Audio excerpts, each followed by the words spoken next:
Hey, welcome. I am Akhilesh sir from माँ Gayatri digital coaching centre Patna से लेकर के आपके लिए आ गए हैं सेकेंड बुक हिंदी का, जो कि क्लास 10th के लिए बहुत ही महत्वपूर्ण है। इससे जो है 10 या 15 नंबर का क्वेश्चन हर एक साल पूछ लेता है, सब्जेक्टिव प्लस ऑब्जेक्टिव। ठीक है, तो आज हम पार्ट 5 करते हैं। ठीक है, धरती कब तक घूमेगी, धरती कब तक घूमेगी, इससे रिलेटेड जो है हम चीज़ है सब्जेक्टिव से करते हैं। देखिए, पहला क्वेश्चन जो पूछता है बहुत ज़्यादा पूछता है, क्या है, कहता है कि सीता का चरित्र चित्रण करिए। तो सीता का चरित्र चित्रण आप पढ़े होंगे, तो उसमें बताया गया होगा कि सीता एक जो है विधवा औरत रहती है जिसका पति मर चुका होता है, और उसमें जो है इनके तीन पुत्र होते हैं। कौन कौन होते हैं?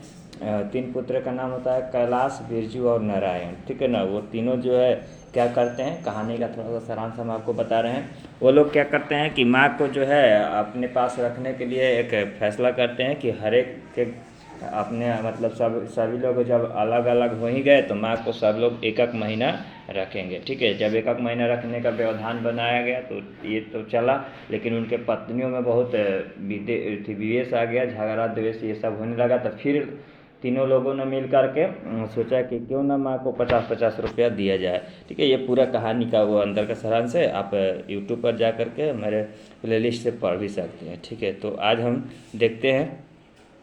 सीता एक विधवा पर सहिष्णु महिला थी। सीता विधवा थी लेकिन एक सहिष्णु महिला थी। वह बहुओं की विषक्त बातों को कभी उत्तर नहीं देती थी। लेकिन क्या है, वो बहू जो है विषक्त बात बोलते रहती थी, वो कभी उत्तर भी नहीं देती थी। क्यों? उसका जब किसी का पति मर जाता है ना, जब अपने झगड़ा जब याद रखिएगा मेरे दोस्त, झगड़ा जब अपनों के बीच होता है ना तो लोग टूट जाते हैं।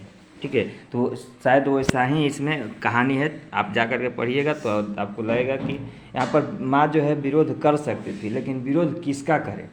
विरोध हमेशा दूसरों का होता है, अपनों में इंसान हार मान जाता है। अब देखिए, वो अपने हृदय को पत्थर कर अपने ही घर में वीराना बनकर रहती थी। सोचिए कितना बुरा लगता होता, कितना विडम्बना की बात है कि घर अपना हो और वीराना की तरह लोग व्यवहार करते हैं।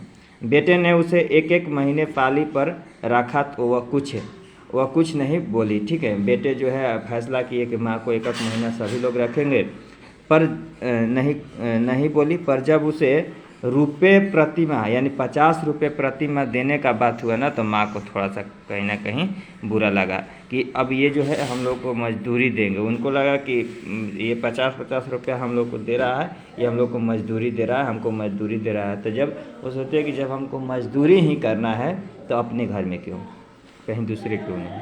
ठीक है ना, तो पूछेगा कि कितने कितने रुपया, 50-50 रुपया। ठीक है, तो उससे राय ली, उसके बिना राय के ये सारा चीज़ें कर लिए, माँ से पूछा भी नहीं और राय ले लिया।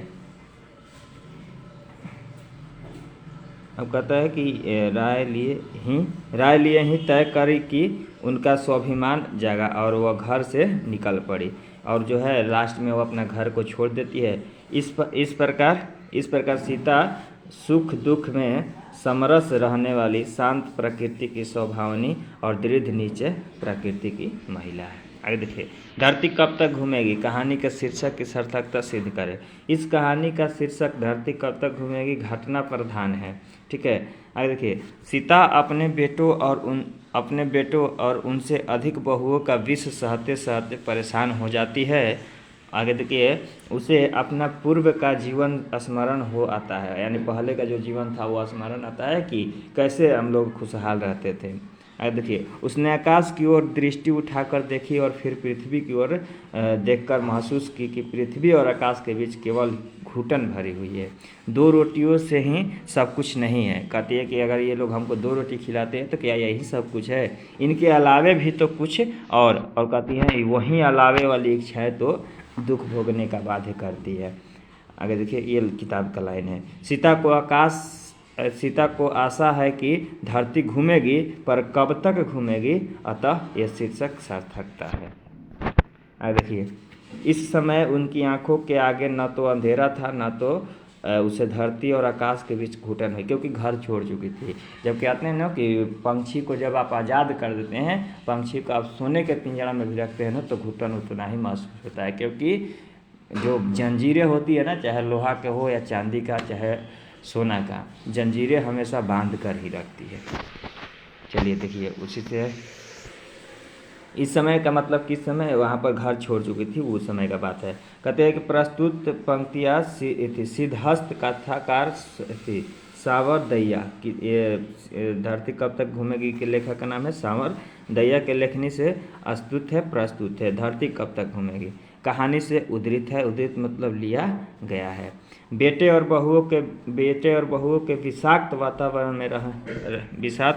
में रहते सीता प्रायः अर्धक्षुध मतलब कि आधा मरी सी हो चुकी थी। उसे धरती और आकाश संकुचित दिख पड़ रहे थे, क्योंकि मन का भाव ही मनुष्य ब्रह्म प्रकृति में देखता है। आगे, घर के घुटन से उसने मानसिक अस्वस्थ बना दिया था। महीने पाली बदलकर तो उसने 5 वर्षों तक लंबी अवधि काट दी, पर जब 50 रुपये प्रति व्यक्ति प्रति माह देने की बात से वह तिलमिला उठी और कठोर निर्णय न लेते हुए अपने कुछ फटे पुराने कपड़े लेकर के उस घुटन भरे घर से तड़के निकल पड़ी। रात के अंधेरे में निकल जाती है। इस समय देखिए, हाँ, इस समय मन शांत और हृदय उद्वेग राहत था, मतलब बहुत बड़ा विशाल रास्ता था। उनकी आंखों के आगे अभी न तो अंधेरा था, न धरती आकाश के बीच घुटन था। उसका मन जैसा शांत और निर्मल हो गया, प्रकृति भी वैसी ही दिख रही थी। यानी कहने का मतलब, जब एक घुटन भरे जिंदगी से इंसान आज़ाद होता है ना, तो उसको लगता है कि अब हम लोग मतलब अपना वास्तविक जीवन जिएंगे। सीता क्या सोचकर घर से निकल पड़ी, तो प्रति माह 50-50 रुपये वाला देने की बात सुनकर जो है उसका बहुत ज़्यादा पीड़ा हुआ। उसने ये सोचा कि जब मुझे मजदूरी ही करनी है, 50-50 रुपया अगर मजदूरी ही करनी है तो अपने घर में नहीं कहीं और कर लूँगी। और बात है रोटी की, तो रोटी तो अपन कहीं से भी मिल जाएगा, बर्तन मांज लेंगी, ठीक है, ये सोचती है।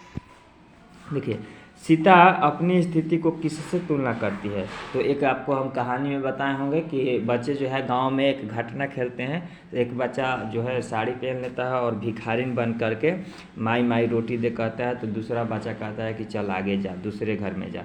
वहीं बच्चा को खेल देख करके अपने आप को भिखारिन महसूस करती है। देखिए, बच्चे का खेल माई रोटी दे, भिखारिन आती है और कहती है माई रोटी दे। अंदर से उत्तर आता है, क्या उत्तर आता है, ये घर छोड़ दूसरे घर जा। सीता भी अपने को उसी भिखारिन जैसी मानती है। इसे भी महीने पूरे होते ही वह आदेश सुनाई देता कि माँ अब नारायण के घर से बिरजू के घर जा और बिरजू के घर से कैलाश के घर जा। ठीक है, तो ये अपने को भिखारिन की तरह उस खेल में महसूस करती है। सीता अपने ही घर में क्यों घुटन महसूस करती है। देखिए, सीता जो है विधवा होने के बाद बेटे और बहुओं से अपेक्षित हो गई है। मतलब कि अब विधवा होने के बाद बेटे और बहुओं से भी कोई आशा रह नहीं गया है। बात बात पर उसे मात्र 2 रोटी के लिए ताने सुनने पड़ते हैं। इससे वो सर्वदा अपमानित महसूस करती है। उसे लगता है कि धरती आकाश सिमट कर बहुत छोटा सा हो गया है। इसीलिए सीता अपने ही घरों में क्या करती है, घुटन महसूस करती है। ठीक है, आगे देखते हैं।